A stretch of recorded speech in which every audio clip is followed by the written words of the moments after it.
El Estadio Azteca se encuentra a 2.240 metros sobre el nivel del mar. Y durante el último tramo de los octavos de final de Inglaterra, cada uno de esos metros intentó sepultarlos. Estaban con 10 hombres. Una multitud de más de 80.000 espectadores había sintonizado el estadio en una sola frecuencia: empatar el partido para México, silenciar a Inglaterra y acabar con ellos allí. Donde el aire escasea y el ruido es abrumador, los anfitriones no dejaban de atacar. Inglaterra simplemente se negaba a rendirse. Esa negativa es la sentencia que el resto de este torneo debería temer. No se trata solo de que Inglaterra haya ganado. Es que una Inglaterra con 10 hombres, acorralada en su propia área y acechada por el estadio más ruidoso del deporte, lució más firme dentro de ese caos de lo que se había visto en toda la calma que habían disfrutado este verano. Durante 60 años, el mundo ha esperado que Inglaterra sufra de su problema de siempre: el famoso bloqueo mental. La salida silenciosa en la tanda de penaltis, la generación dorada que promete el cielo y se marcha con las manos vacías. Este verano, el mundo buscaba ese colapso familiar y encontró algo muy distinto. Un problema que ya no le pertenece a Inglaterra, sino a cualquiera que tenga la mala suerte de cruzarse en su camino. Inglaterra se niega a morir. Y la verdad más incómoda que se esconde detrás de ello es que la Noruega que tiene enfrente tiene que resolver ahora. Y es que Inglaterra parece necesitar agonizar para cobrar vida. Hay una palabra para esto, y no nació en un campo de fútbol. Proviene de Nassim Taleb, un estadístico que pasó años preguntándose por qué algunas cosas se hacen añicos bajo presión, mientras que otras crecen silenciosamente. Él dividió el mundo en 3 categorías: lo frágil, aquello que se rompe cuando lo sacudes; lo resiliente, aquello que soporta la sacudida y se mantiene exactamente igual; lo antifrágil, un tercer elemento que tuvo que nombrar él mismo: es el sistema que mejora bajo estrés, el hueso que se hace más denso donde recibe el impacto, el músculo que necesita la carga, el sistema inmunológico que necesita el patógeno para aprender. Si eliminas el factor estresante, no descansa cómodamente, se atrofia. El emblema que Taleb eligió para esta idea fue la hidra de la mitología griega, la bestia a la que le crecían 2 cabezas por cada una que le cortaban. El simple hecho de intentar matarla era exactamente lo que la hacía más letal. Si la golpeabas, le alimentabas. Si la dejabas en paz, no pasa absolutamente nada. Mantén a esa criatura en mente, porque acabas de verla jugar en un mundial vestida con una camiseta blanca. Inglaterra en esta Copa del Mundo es el equipo más antifrágil del torneo. Esa es la razón por la que siguen vivos. Y puede que también sea la razón por la que estén a punto de irse a casa. Basta con mirar cómo llegaron hasta aquí, porque el patrón es casi demasiado perfecto para ser una coincidencia. En los 16avos de final perdían contra la República Democrática del Congo, una nación que jugaba el primer partido de eliminación directa de su historia. Durante más de una hora, Inglaterra sufrió contra un bloque disciplinado, sin llegar a ninguna parte. Luego, Harry Kane anotó 2 veces en los últimos 15 minutos y liquidó la eliminatoria. Fue la primera vez que un jugador inglés marcaba un doblete en un partido de eliminación directa en un mundial desde Gary Lineker en 1990. Inglaterra había necesitado doler una verdadera humillación de cerca antes de decidirse a jugar. Luego llegó el Azteca, la misma historia, pero con un volumen mucho más alto. Inglaterra se puso 2 goles arriba. Invitó a México a meterse de lleno en el partido. Perdió a un hombre por una tarjeta roja y se pasó la última media hora absorbiendo ola tras ola de ataques. En el centro de ambas noches estuvieron los 2 jugadores que cargan con el gen clutch de Inglaterra, obvio. Ese instinto para los momentos decisivos. Algo que no se puede enseñar ni comprar. Jude Bellingham llegó a este torneo con la prensa inglesa afilando los cuchillos. Un periódico llegó a publicar un titular sugiriendo que debió quedarse en casa, y el propio entrenador lanzó un par de comentarios afilados sobre la actitud del joven. Bellingham respondió en el único estadio construido para devorar a los visitantes o erigir leyendas. Marcó 2 goles en 98 segundos para convertirse en el primer jugador en anotar un doblete mundialista en el Azteca desde Diego Maradona en 1986. Ambos goles llegaron en la misma portería donde Maradona había marcado su histórico doblete 40 años antes. Thomas Tuchel, que no pierde un solo hilo psicológico, habló después de que el karma finalmente estaba saldando una vieja deuda inglesa. Bellingham ahora tiene 4 goles en 5 partidos. En ese mismo juego en México, se lanzó sobre la línea de gol para bloquear un cabezazo que habría empatado la serie. La defensa de un hombre que deseaba la pelea. Harry Kane, por su parte, tiene 6 goles en el torneo y 13 en mundiales en general, más que cualquier otro inglés que se haya puesto la camiseta. Es el máximo goleador de la última temporada y uno de los futbolistas más devastadores que ha tenido este deporte en la última década. Ninguno de los dos se achica cuando las paredes se cierran. Crecen en el espacio que se despeja la presión. Nada de esto es accidental. Y para entender por qué, hay que mirar al hombre en el área técnica. Thomas Tuchel recibió el mando de Inglaterra para poner fin a una espera de 60 años. Y se lo dieron precisamente porque él sabe qué hacer en las noches como estas.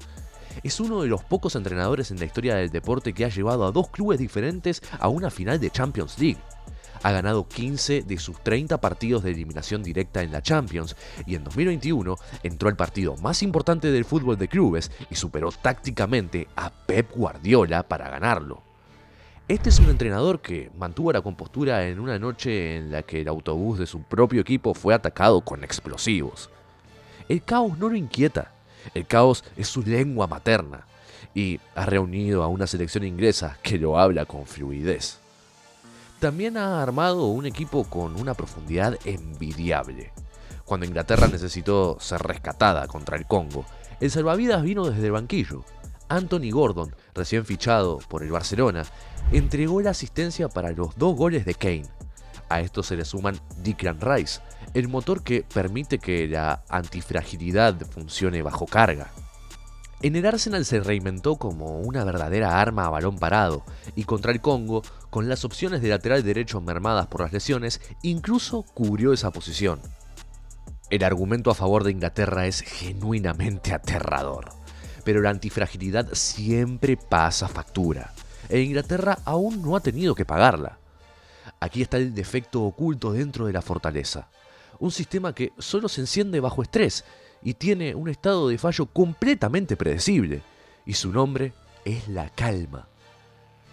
Quitales el caos, darles una tarde tranquila, disciplinada y de pocos goles contra un oponente que no tiene ningún interés en un intercambio de golpes, y de repente no tienen de qué alimentarse.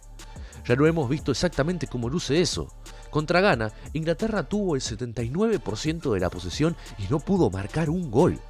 Fue la mayor posesión que Inglaterra ha registrado en un partido del Mundial y la mayor cantidad que cualquier equipo ha disfrutado sin lograr anotar desde que hay registros desde 1966.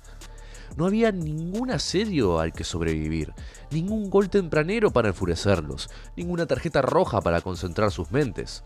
Solo un autobús aparcado y un oponente paciente invitando a Inglaterra a usar la cabeza para encontrar una salida. E Inglaterra no pudo hacerlo.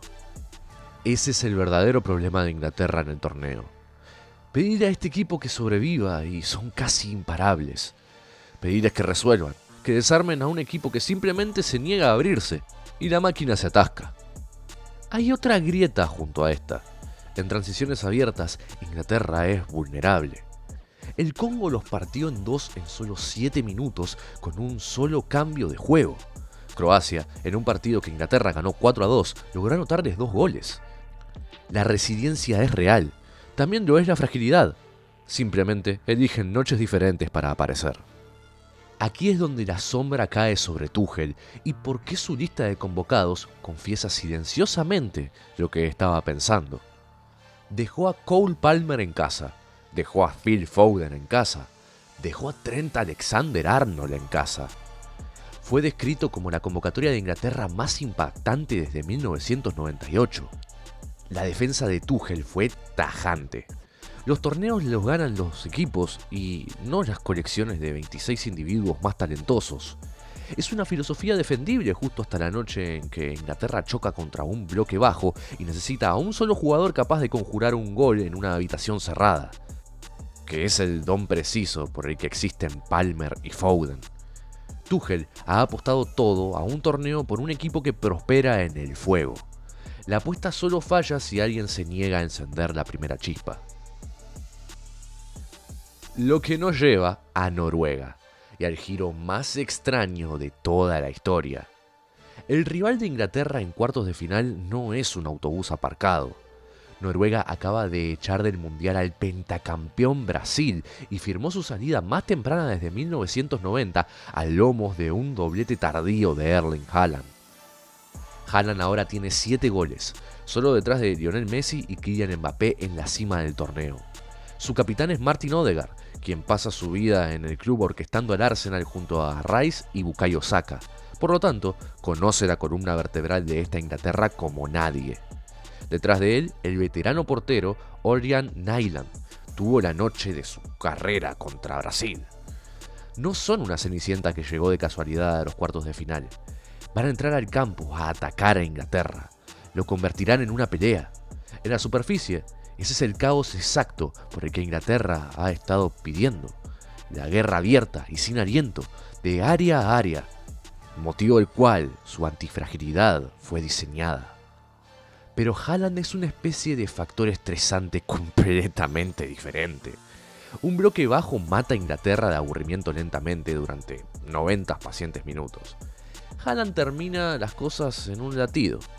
Las transiciones exactas que a Inglaterra le encanta invitar son los espacios precisos donde el delantero de transición más letal del planeta sale a cazar. La única pregunta que importa es ¿a quién terminará sirviendo este caos? El mundo tiene un problema con Inglaterra y es completamente real. Es un equipo que no se va a rendir.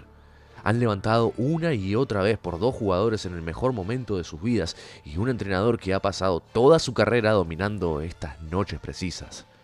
Pero Inglaterra tiene su propio problema y es igual de real. Solo parecen vivir cuando están siendo acechados.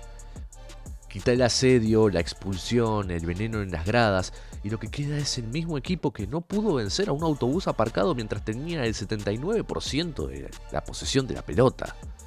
El historial de Tuchel en finales tampoco es inmaculado.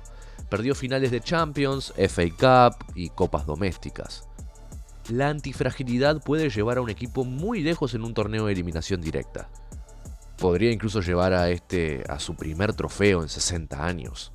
Pero en algún lugar más adelante en ese camino, aguarda el partido donde no habrá caos para quemar otro combustible. O peor aún, el partido donde el caos le pertenezca a Haaland en lugar de a ellos. ¿Puede un equipo realmente ganar un mundial necesitando casi perderlo primero?